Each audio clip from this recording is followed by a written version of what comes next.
మార్కెటింగ్లో నిజమైన విజయం పొందాలి అంటే ఈ 6 సూత్రాలు తప్పక తెలుసుకోండి. మార్కెటింగ్ అనేది మ్యాజిక్ కాదు, కానీ అది మీ బిజినెస్ను జీరో నుంచి హీరోగా మార్చగలదు. ఈ వీడియోలో మనం 6 పవర్ఫుల్ మార్కెటింగ్ ప్రిన్సిపల్స్ గురించి చర్చించబోతున్నాం.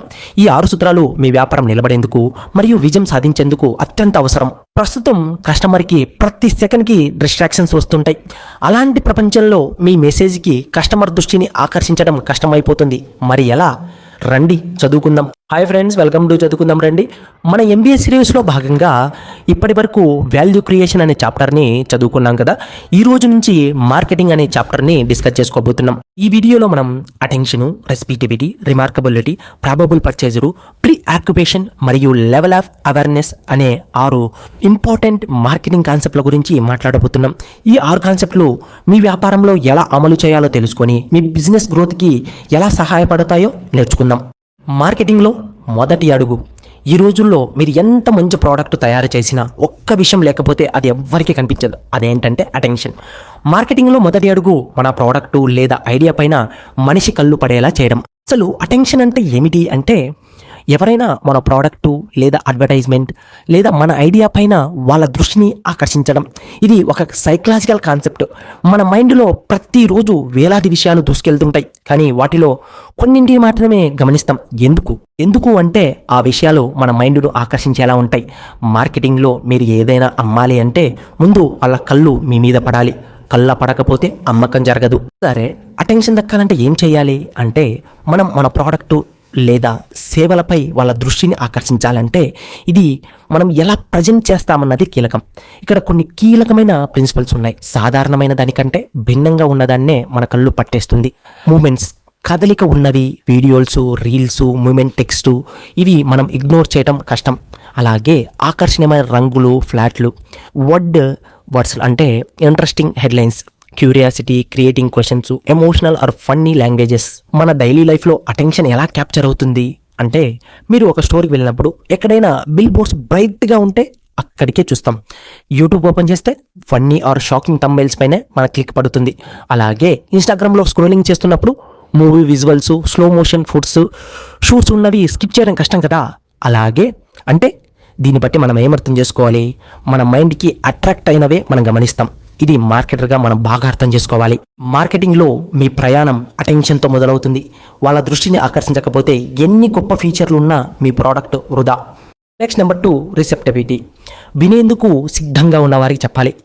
ఒకేసారి 2 అద్భుతమైన ప్రోడక్ట్లు మార్కెట్లోకి వచ్చాయి. ఒకటి వైరల్ అయింది, ఇంకోటి ఎవ్వరికి తెలియదు. ఏమైంది అంటే, ఒక విషయం గుర్తుపెట్టుకోండి, వినేందుకు సిద్ధంగా ఉన్న వాళ్ళకి చెప్పాలి. అసలు ఈ రిసెప్టివిటీ అంటే ఏమిటి అంటే, మన మెసేజ్ను వినే, అర్థం చేసుకునే, స్పందించే స్థితిలో కస్టమర్ ఉండడం. వాళ్ళు ఓపెన్ మైండ్తో, ఓపెన్ హార్ట్తో ఉండాలి. ఒక మంచి ప్రకటన, ఈవెన్ కోట్ల రూపాయల అడ్వర్టైజ్మెంట్ అయినా సరే, వినే మూడులో లేని వాళ్లకు చూపితే వృధా. కాబట్టి కస్టమర్ మానసికంగా రెడీగా ఉన్నప్పుడు మన మెసేజ్ ఇవ్వాలి. ఎప్పుడు కస్టమర్ రిసెప్టివ్గా ఉంటాడు అంటే, సీజనల్ టైమ్స్. సంక్రాంతి టైంలో చీరలు, బంగారం కోసం ఎక్కువగా వెతుకుతారు. లైఫ్ స్టేజ్, కొత్తగా తల్లిదండ్రులైన వాళ్ళు బేబీ ప్రోడక్ట్స్ కోసం ఎక్కువ శ్రద్ధ చూపుతారు. టైమ్ ఆఫ్ డే, సాయంత్రం 6 to 9 మధ్యలో ఫుడ్ డెలివరీ యాడ్స్ బాగా పనిచేస్తాయి. ఎమోషనల్ స్టేట్, పరీక్షల సమయం దగ్గరైతే ఎడ్యుకేషనల్ యాడ్స్పై ఎక్కువ స్పందన ఉంటుంది. ఫర్ ఎగ్జాంపుల్, డొమినోస్ పిజ్జా 30 నిమిషాల్లో డెలివరీ. సాయంత్రం 6 to 9 మధ్యలో ఎక్కువ ఈ యాడ్స్ కనిపిస్తాయి. ఎందుకు అంటే అది ఆకలి ఎక్కువగా ఉండే టైం. మన మైండ్ ఫుడ్కి రిసెప్టివ్గా ఉంటుంది. అలాగే సిఎంఆర్ షాపింగ్ మాల్, పండుగ సీజన్లో, ఉగాది, దసరా ఇలాంటి పండుగ సీజన్లో అప్పుడు మన కొత్త బట్టలు, కొత్త ఆభరణాలు కొనే మూడులో ఉంటాం. అందుకే అప్పుడే ఆ యాడ్స్ ఎక్కువగా ఉంటాయి. మార్కెటింగ్లో టైమింగ్ చాలా ముఖ్యం. కస్టమర్ మానసికంగా సిద్ధంగా ఉన్నప్పుడు మన మెసేజ్ వింటారు. రిసెప్టివిటీని అర్థం చేసుకొని దాన్ని అనుసరించి మార్కెటింగ్ చేస్తే ఫలితాలు మెరుగ్గా వస్తాయి. మీ ప్రోడక్ట్ను ఎప్పుడు ఎవరి ముందు ఉంచాలో గ్రహించడమే రిసెప్టివిటీ. నెక్స్ట్, రిమార్కబిలిటీ. అసాధారణంగా ఉండాలి. మీరు ఒక ప్రోడక్ట్ అమ్మాలనుకుంటున్నారు, అయితే అది సాధారణంగా ఉంటే ఎలా ప్రపంచం దృష్టిలో పడుతుంది? ప్రస్తుత మార్కెటింగ్లో ఒకటే ప్రాముఖ్యత ఉంది, అదే రిమార్కబిలిటీ.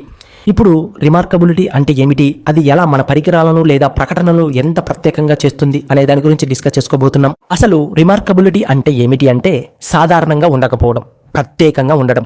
ఈ మాటనే attention grabbing, memorable or viral అనవచ్చు. మీ ఉత్పత్తి లేదా సేవ కొంచెం అసాధారణంగా ఉండాలి. తద్వారా అది జ్ఞాపకంలో నిలిపిస్తుంది. జనాలు మాట్లాడుకునేలా చేయాలి. రిమార్కబిలిటీని ఎలా సృష్టించాలి అంటే ఈ రిమార్కబిలిటీ తీసుకొచ్చేందుకు అనేక మార్గాలు ఉన్నాయి. యూనిక్ సెల్లింగ్ ప్రపోర్షన్, మీ ఉత్పత్తికి అసాధారణమైన లక్షణాలు ఉండాలి. నెంబర్ 2 షాక్ వాల్యూ, అతి సాధారణ విషయాలను కొత్తగా చూపించడం. నెక్స్ట్ ఎమోషనల్ అపియల్, ఎక్కువగా భావోద్వేగంతో కూడుకున్న మెసేజ్లు. అలాగే నెక్స్ట్ అన్ఎక్స్పెక్టెడ్నెస్ అంటే సర్ప్రైజ్ ఎలిమెంట్స్, మీ మెసేజ్ అనుకోని కోణంలో వచ్చే విధంగా చేయడం.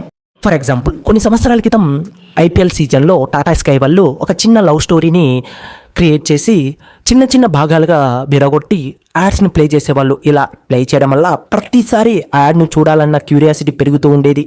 సో ఇలా క్రియేటివ్గా ఇన్నోవేటివ్గా చేస్తూ ఉండాలి. నెక్స్ట్ ప్రాబబుల్ పర్చేజర్, మీ ప్రోడక్ట్ మార్కెట్లోకి తీసుకొచ్చినప్పుడు మీరు ఎవరిని టార్గెట్ చేస్తున్నారో తెలుసుకోవాలి. సరైన వ్యక్తిని లక్ష్యం చేస్తేనే మీకు సఫలత సులభమవుతుంది. అసలు ప్రాబబుల్ పర్చేజర్ అంటే ఎవరు అంటే మీ ఉత్పత్తిని కొనే అవకాశం ఉన్న వ్యక్తి. ప్రతి కస్టమర్ను మేము టార్గెట్ చేయడం కాదు, సరైన వ్యక్తిని లక్ష్యంగా తీసుకోవడం ముఖ్యం. ప్రాబబుల్ పర్చేజర్ని గుర్తించడం ఎలా అంటే మీ బయ్యర్ పర్సన్ని అర్థం చేసుకోవడం వల్ల మీరు మీ టార్గెట్ ఆడియన్స్ని గుర్తించగలుగుతారు. మీ ఉత్పత్తి ఏ వయసు వారు, ఏ జాబ్లో ఉన్నవారు, లైఫ్ స్టైల్ ఉన్నవారు, వారిని అర్థం చేసుకుంటే ఆ వ్యక్తులపై దృష్టి పెట్టండి. ఫర్ ఎగ్జాంపుల్, క్యాడ్బరీ చాక్లెట్ వాళ్ళు ఎక్కువగా టీనేజర్స్ని, యంగ్ అడల్ట్స్ని టార్గెట్ చేస్తారు. క్యాడ్బరీ చాక్లెట్ అడ్వర్టైజ్మెంట్లు పెద్దగా టీనేజర్ని మరియు యువతను టార్గెట్ చేస్తాయి. వారు ఎక్కువగా ఈ రకాల స్నాక్స్ని కోరుకుంటారు కాబట్టి.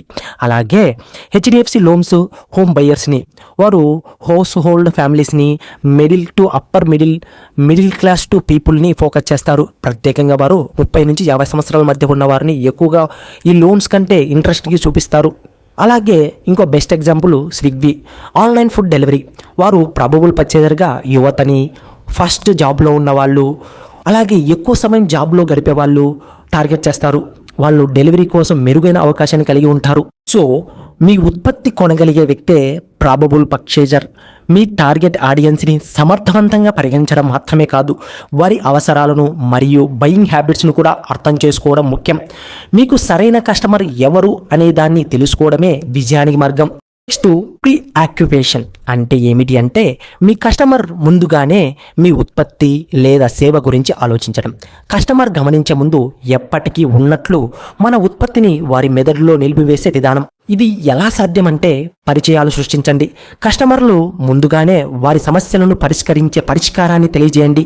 నిత్యం క్యాంపెయిన్లతో చొరవ చూపండి.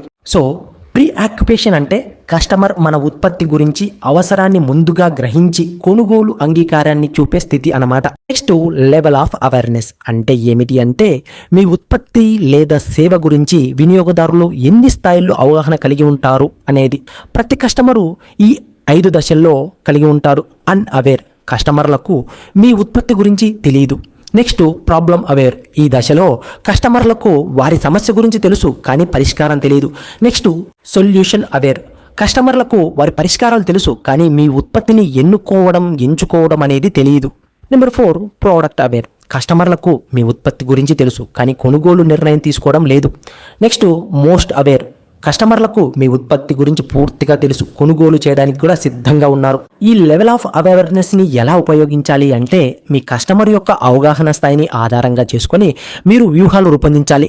లెవెల్ 1లో కస్టమర్లకు మీరు వారి సమస్యను ప్రస్తావిస్తూ అది ఎందుకు ముఖ్యమో అర్థం చేసుకోవాలి. లెవెల్ 2లో వారికి పరిష్కారం ఇవ్వండి, అది ఎలా వారి జీవితాన్ని సులభం చేస్తుందో వివరిస్తూ. లెవెల్ 3లో మీ ఉత్పత్తిని పంచండి, అది ఇతర పరిష్కారాలతో ఎలా భిన్నంగా ఉందో చూపించండి. లెవెల్ 4లో మీ ఉత్పత్తి యొక్క ప్రయోజనాలను తెలియజేయండి. లెవెల్ 5లో కేవలం కొనుగోలుకు పిలుపునివ్వండి. లెవెల్ ఆఫ్ అవేర్నెస్, కస్టమర్ యొక్క అవగాహన స్థాయిని అర్థం చేసుకోవడం ముఖ్యం. అందరి స్థాయిలో వివిధ వ్యూహాలను మార్చి మీరు వారి అవసరాలను తీర్చండి. ఇప్పటివరకు మనము attention, receptivity, remarkability, probable purchaser, preoccupation, level of awareness ఈ కాన్సెప్ట్ల గురించి తెలుసుకున్నాం కదా. ఈ మార్కెటింగ్ వ్యూహాలను సులభంగా ఫలితాలిస్తాయి. కస్టమర్ను సరిగ్గా అర్థం చేసుకొని మీ వ్యాపారాన్ని పెంచుకోండి. మరిన్ని మార్కెటింగ్ మరియు వ్యాపార సంబంధమైన విషయాలు తెలుసుకోవడానికి మన చదువుకుందాం రండి యూట్యూబ్ ఛానల్ను సబ్స్క్రైబ్ చేసుకోండి. వీడియో నచ్చితే తప్పకుండా లైక్ చేయండి. మీ ఫ్రెండ్స్కు ఈ వీడియో ఉపయోగపడుతుంది అనుకుంటే తప్పకుండా షేర్ చేయండి. మరొక ఇంట్రెస్టింగ్ వీడియోతో మళ్ళీ కలుద్దాం. Thank you for watching. Keep smiling.